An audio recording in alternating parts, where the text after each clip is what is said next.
여러분 안녕하십니까, 강신업 변호사입니다. 미 전문가들이 대북 확성기 중단에 대해서 한국의 일방적 양보는 전략적 실수다. 이 대북 확성기를 이재명이 중단했잖아요. 원래 이게 이제 북한에서 우리한테 자꾸 뭐 도발을 하니까 우리도 그 대응으로 한 거거든요. 우리가 먼저 한 게 아니에요. 그럼에도 불구하고 이재명이는 뭐 우리가 먼저 양보를 한다는 뜻으로 대북 확성기 방송을 중단했다는 건데, 사실은 우리는 이거 아니면 말이죠, 북한을 유효적으로 제재할 수 있는 수단이 없어요. 어떻게 할 겁니까? 뭐 쳐들어갈 거예요? 뭐 할 거야? 뭐 삐라 그 뿌리는 거하고 대북 전단 그리고 대북 확성기, 이거가 우리의 유일한 건데, 이거마저 안 하면 어떻게 북한의 저 도발을 막겠다는 것인지. 지금 사실 알아보니까 말이죠, 북한에서 가장 겁내는 게 이게 대북 확성기래요. 왜냐하면 이게 북한의 실상을 낱낱이 알려주고 우리의 잘 사는 거, 북한의 이상하게 그 통치하는 거, 그러니까 이게 다 북한에 알려지는 거예요. 김정은의 이 어떤 통치가 폭정 통치고 그리고 폭압 통치고 북한처럼 못 사는 나라가 없고, 이런 것들을 이제 알게 되는 거죠. 그래서 대북 전단과 대북 확성기, 이게 굉장히 유효한 수단인데, 특히 대북 확성기가 중요한 건요, 북한 병사들한테 엄청난 영향을 미칩니다.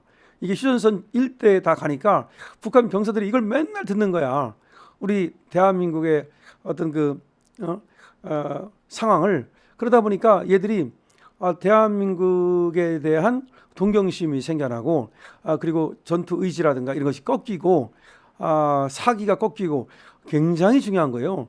그래서 북한 애들이 가장 싫어하고 두려워하는 것이, 특히 김정은이 싫어하고 두려워하는 것이 이 대북 확성기 방송이에요. 자, 그런데 이거를 우리가 먼저 이걸 중단했는데, 여기에 대해서 미국의 아주 그 깊은 우려가 나오고 있습니다. 이재명이 대북 전단 살포 중단을 요청했죠. 11일 군내 대북 확성기 방송을 중지하라는 그런 명령을 내렸습니다. 이게 대북 유화책 중에 하나인데요. 그런데 워싱턴 DC 외교가의 한반도 전문가들은 이재명이 그렇게 할 거라고 이미 예상을 했던 터라 별로 놀랍지는 않다 라면서도, 북한은 이미 중국, 러시아로부터 원하는 것을 충분히 얻고 있기 때문에 한반도 긴장 완화나 평화 진전에 의미 있는 변화를 기대하기 어렵다. 우리가 대북 확성기 방송을 그만둔다고 해서 지금 북한이 뭐 달라질 것이냐? 아니다는 거죠. 이미 북한은 러시아하고 군사 동맹까지 맺은 사이고, 중국으로부터도 유례 없는 그런 어떤 지원을 받고 있기 때문에, 그러니까 러시아와 중국이 서로 북한에 잘 보이려고 북한을 도와주는 그런 형국이라는 겁니다. 그래서 북한이 좀 달라지기는 어렵다. 뭔가 아쉬운 게 있어야만이 좀 달라지는데, 우리가 대북 확성기 방송을 중단했다는 이유만으로 과연 북한이 달라지겠는가라는 겁니다. 북한 주민들의 자유 인권 의식을 고취시켜서 내부로부터의 변화를 이끌 대북 정부 유입에 부정적인 영향을 줄 것이라는 우려가 나오고 있는 겁니다. 북한 주민들, 우리가 원래 확성기 방송을 통해서 북한 주민들을 직접 우리가 상대하고, 그다음에 북한의 이 군인들을 직접 상대해 가지고서, 그러니까 하부층을 우리가 좀 동요시키려고, 그러니까 무너뜨리려고 하는 건데, 이 대북 확성기 방송 아니면 어떤 방법으로 그것이 할 수 있겠는가, 이런 말입니다.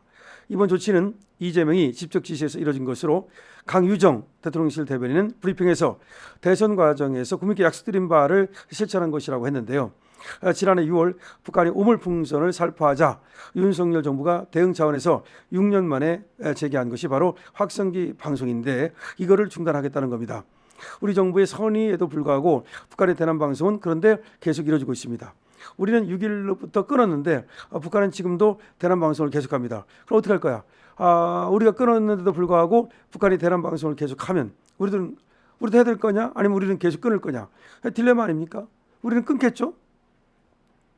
자, 미 육군 특전사령부 출신인 데이비드 맥스웰 아시아태평양 전략센터 부회장은 미국의 소리 또 자유아시아 방송을 없앤 것만큼이나 중대한 전략적 실수다. 미국도 미국의 소리라는 방송을 없애고 그다음에 자유아시아 방송을 없앴대요. 근데 그게 엄청나게 지금 잘못된 거라는 거지. 그것만큼이나 지금 대북 확성기 방송을 중단한 것은 중대한 전략적 실수다. 안타깝게도 이번 조치는 김정은 정권의 신뢰를 얻는데 전혀 도움이 되지 않을 것이고 김정은은 남한 사이에 분열을 조장하고 한미동맹의 균열을 일으키는 자신의 전략이 성공한 것으로 간주할 것이다. 오히려 우리가 이렇게 이걸 끊으면 북한은 끊지 않고 말이죠. 우리만 끊으면 북한은 오히려 의기양양하지 않겠습니까? 야, 남한 놈들이 드디어 또 우리한테 무릎을 꿇었구나. 이렇게 생각하지 않겠습니까?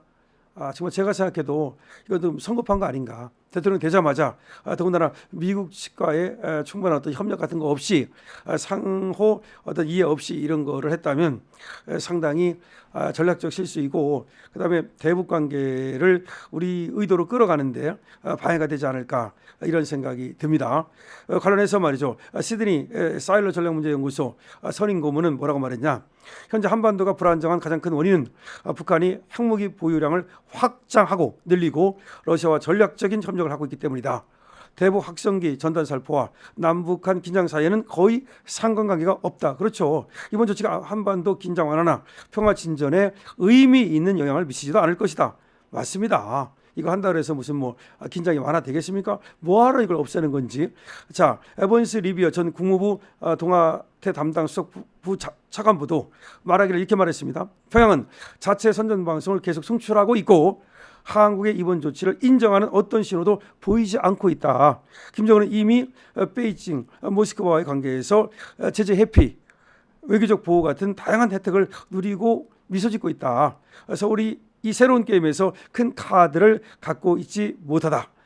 좀 부정적으로 얘기하는 거죠. 우리가 어떤 카드를 가지고 지금 북한, 중국, 러시아 이런 어떤 관계를 이어나가야 되는데 그런 것도 없이 우리가 그냥 일방적으로 이렇게 양보하는 식이 돼서는 앞으로 어떻게 대북 관계를 이끌어 나갈 것이냐라고 하는 지금 얘기를 하고 있습니다. 이종석은 이렇게 말했습니다. 이번에 이종석이 이제 국정원장으로 간다는 건데 북이 확성기 무서워한다는 믿음은 오판이다. 아이고야. 우리는 북이 밑에가 상당히 동의되기 때문에 확성기를 상당히 꺼려한다. 그렇게 알고 있는데 또 이종석이 이번에 국정원장 간다는 놈. 이놈이 문재인 정부 때 통일부 장관 아닙니까? 그리고 북한 쪽에서 대내적 접근 방식이라는 걸 통해 가지고 생각해야 된다.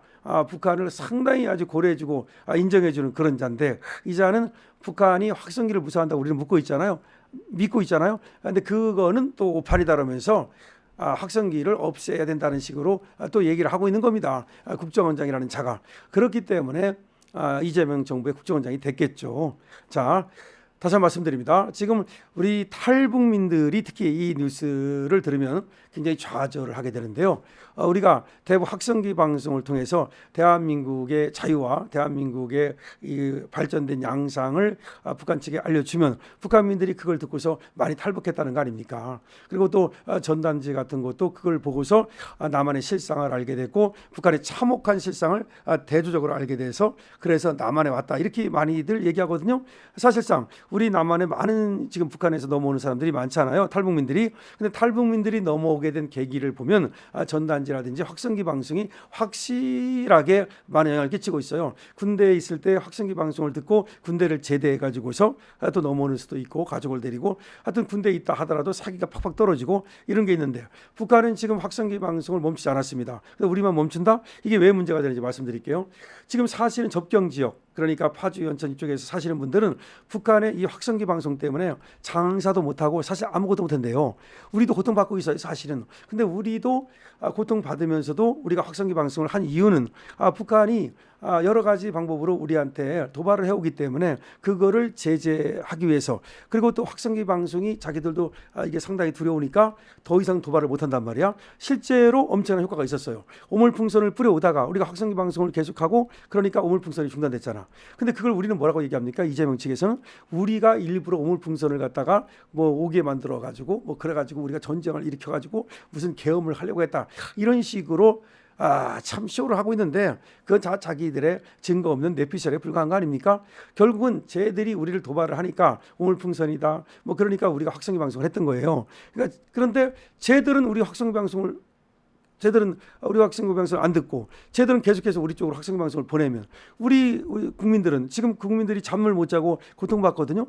그런 건 어떻게 할 거야? 그럼 같이 했어야지. 그러니까 이재명이가 전혀 이 김정은하고 뭘 할 수 있는 그런 레벨이 안 되는 거야. 저는 어떤 생각이 드냐면 우리가 확성기 방송을 그러니까 멈출 테니까 당신들도 멈추시오. 확성기 방송 서로 중단합시다. 이랬으면 얘기가 돼. 근데 이 이재명이라는 사람은 경기도 뭐 지사할 때도 돈 주고 뭐 북한 간다는 사람인데 과연 지금 나 북한 갈게 김정은아 회담하자 그러면 해주겠습니까? 여러분 그걸 알아야 돼요. 김대중은 해준 이유가 있어요. 김대중은 북한에서도 인정하는 사람이야. 김정은은 지금 오랫동안 정치를 했고 어쨌든 간에 북한하고도 오랜 동안 이런 그런 노하우가 있잖아요. 사실은 뭐 그러니까 북한에서도 김대중을 인정했기 때문에 김대중하고는 그래도 서로 이렇게 되는 거예요. 김영삼도 인정을 했기 때문에 김일성하고 김영삼하고 왜 회담하려고 하다가 김일성이 죽는 바람에 못했잖아. 근데 이재명 어디서 나타난 이 솔직히 뭐 이거 뭐 전혀 이름도 없는 그게 뭐야 이거. 그러니까 인정 안 한다고. 인정을 안 하는데 뭐 같이 뭐 하자 뭐 같이 회담하자 그러면 그만 하겠습니까? 내가 볼 때 김정은은 회담하면 차라리 푸틴하고 하고 시진핑하고 하고 트럼프하고 하지. 아이고 이재명 너 언제 쫓겨날지도 모르는데. 그래 이게 안 되는 거야. 그러니까 우리가 먼저 무조건 양보를 하고 아이고 김정은님 우리가 양보를 했으니까 좀 봐주십시오. 이렇게 될 수밖에 없는 거야. 이게 참 그러니까 우리 국민이 이재명을 택함으로써 이제 이 굴욕은 이제 우리의 몫이야. 그렇잖아요. 우리가 먼저 막 양보를 해놓고 나서 우리가 이렇게 했으니까 좀 해주십시오. 이게 뭐야? 그게 거래의 기술이야? 아니 거래는 그렇게 하는 게 아니야. 그럼 트럼프한테도 그렇게 할 거야? 그러면 다 뺏기고 있어. 그러면 아무것도 안 해주면 어떡할 거야? 시혜적인 어떤 은혜. 아이고 좀 해주십시오. 액을 복걸할 거야? 참 암담합니다. 여러분들 댓글 많이 달아주시고요. 또 이 지금 말씀드린 이 상황에 대해서 내용에 대해서 많은 여러분들 의견을 주시면 또 그 의견을 반영해서 또 방송하도록 하겠습니다. 감사합니다.